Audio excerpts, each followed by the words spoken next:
ఈరోజు మనం భారతదేశంలో ఉన్న ఒక అద్భుతమైన ఆలయం గురించి తెలుసుకోబోతున్నాం.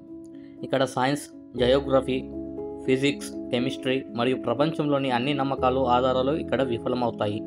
హిందూ విశ్వాసంలో 4 ధామాలు ఉన్నాయి.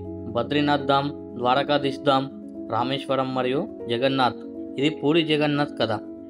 ఇక్కడ ఈ రోజుకి శ్రీకృష్ణుడి నిజమైన హృదయం కొట్టుకుంటుంది.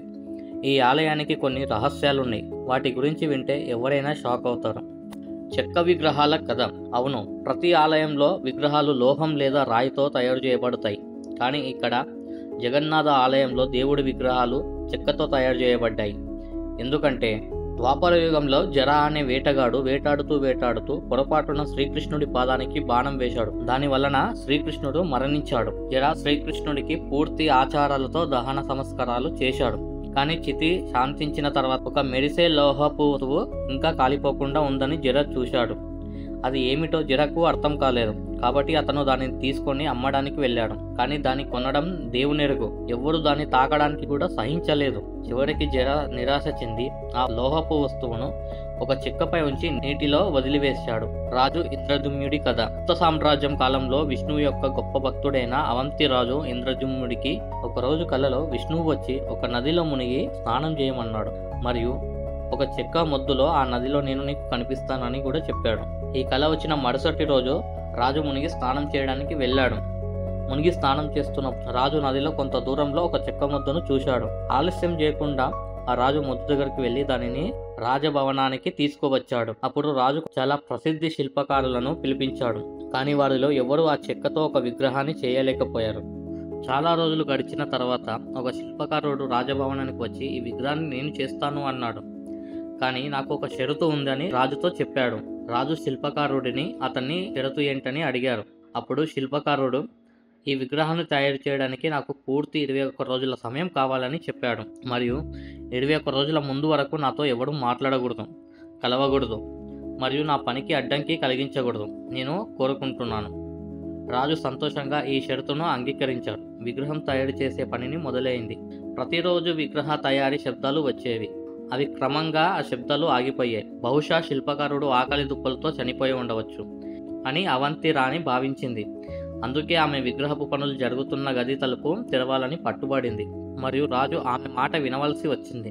తలుపు తెరవగానే అక్కడ ఏ శిల్పకారుడు లేడు. కేవలం 3 విగ్రహాలు మాత్రమే ఉన్నాయి. భగవాన్ జగన్నాథ్ మరియు సోదరుడు బలరామ మరియు ఆయన సోదరి సుభద్ర. అదే విగ్రహాల్లో లోహపు వస్తువు కూడా ఉంచబడింది. అది మరేదో కాదు, శ్రీకృష్ణుడి హృదయం. ఇది సాధారణ మానవ హృదయం కాదు. ఇది పురాతన ఆధునిక సాంకేతిక స్పష్టమైన రుజువు. ఈ హృదయం శక్తిని ప్రసారం చేస్తుంది. అందుకే జగన్నాథ్ ఆలయంలో విగ్రహాలు చెక్కతో తయారు చేయబడ్డాయి. అంతేగాక ప్రతి 12 సంవత్సరాలకు ఒకసారి దేవుడి కొత్త విగ్రహాన్ని స్థాపించి మరియు దేవుడి హృదయాన్ని ఆ విగ్రహంలోకి మారుస్తారు. దాని వలన కల్ప కాలక్రమేణా క్షీణిస్తుంది మరియు అందుకే దానిని మార్చవలసి అవసరం ఉంది. ప్రతి 12 సంవత్సరాలకు ఒక రోజు వస్తుంది. ఆ రోజు ఆలయంలోకి ఎవరి ప్రవేశం ఉండదు మరియు పూరి నగరం అంతా విద్యుత్తును నిలిపివేస్తారు. ఆలయ ప్రధాన పూజారికి కళ్ళకు గంతలు కట్టి చేతులకి పెద్ద మందపాటి గ్లౌజ్ను ధరింపజేస్తారు మరియు 100% చీకటిలో ఆ హృదయాన్ని తీసివేసి కొత్త విగ్రహంలోకి మారుస్తారు. ఈ తతంతును నిర్వహించే పూజారులు బ్రహ్మ పదార్థం అని పిలిచే ఈ వస్తువును చేతుల్లో పట్టుకున్నప్పుడు సజీవంగా ఉన్న కుందేలును పట్టుకున్నట్టు అనిపిస్తుందని చెప్పారు. బ్రహ్మ పదార్థాన్ని ఎవరైనా చూస్తే అదే సమయంలో వాడి మరణం ఖాయమని కూడా నమ్ముతారు. అందుకే కళ్ళకు గంతలు లేకుండా ఎవరిని ఈ తతంతును నిర్వహించడానికి అనుమతి లేదు. సైన్స్కు అందని రహస్యాలు. ఈ ఆలయం పైన ఒక జెండా ఉంది. అది శాస్త్రీయ నియమానికి పూర్తి విరుద్ధంగా పనిచేస్తుంది. జగన్నాథ ఆలయంలో ఒక జెండా ఎప్పుడూ గాలికి వ్యతిరేక దిశలో ఎగురుతుంది. ఎందుకు మరియు ఎలా అనేది ఇప్పటివరకు ఎవరికీ అర్థం చేసుకోలేకపోయారు. ఈ జెండాను ప్రతిరోజు మార్చాలి. అందుకే ఆలయ పూజారి ప్రతిరోజు 214 అడుగుల ఎత్తులో ఉన్న ఈ జెండాను ఎక్కి మారుస్తారు. ఒక్కరోజు ఈ జెండాను మార్చకపోతే ఆలయం 18 సంవత్సరాలు మూసివేయబడుతుందని చెప్తారు. ప్రసాద రహస్యం. జగన్నాథ ఆలయంలో జరిగే ప్రతి విషయంలోనూ దేవుడు ఏదో ఒక లీలగా దాగి ఉంటాడు. ఆలయంలో ప్రతిరోజు 500 మందికి ప్రసాదం తయారు చేస్తారు. మరికొన్నిసార్లు భక్తుల సంఖ్య వేలల్లో కూడా ఉంటుంది. కానీ జగన్నాథ ఆలయంలో భక్తుల కోసం ప్రసాదం ఎప్పుడూ తక్కువ కాలేదు. ఇప్పటి వరకు ఈ ఆలయంలో ప్రసాదం ఒక్క గింజ కూడా తక్కువ కాలేదు. ప్రసాద పంపిణీ రహస్యం కంటే పెద్ద రహస్యం ప్రసాదం తయారు చేయడంలో ఉంటుంది. కట్టెల మంటపై 7 మట్టి పాత్రలను ఒకదానిపై ఒకటి ఉంచి ప్రసాదం తయారు చేస్తారు. సైన్స్ మరియు లాజిక్స్ ప్రకారం ముందుగా అడుగున ఉన్న పాత్రలో ప్రసాదం ఉడకాలి. కానీ పూరి జగన్నాథాలయంలో అలా కాదు. సైన్స్ మరియు లాజిక్స్ పనిచేయవు. ఈ 7 పాత్రల్లో ముందుగా అన్నిటికంటే పైన ఉన్న పాత్రలో ప్రసాదం ఉడుకుతుంది. ఆ తర్వాత దాని కింద ఉన్న పాత్రలోనిది మరియు అలాగే అన్నిటికంటే అడుగున ఉన్న పాత్రలో ప్రసాదం చివరిగా ఉడికి తయారవుతుంది. దీనిని ఇప్పటివరకు ఎవ్వరూ అర్థం చేసుకోలేకపోయారు. నీడ మరియు పక్షుల రహస్యం.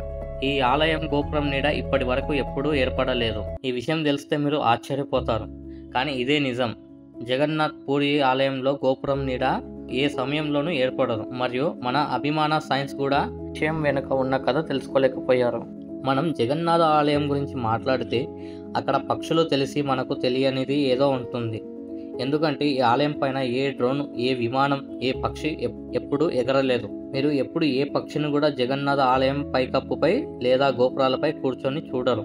ఒక మాటలు లేని పక్షి ఈ ఆలయంపై నుంచి ఎగరకూడదని ఎలా తెలుస్తుంది?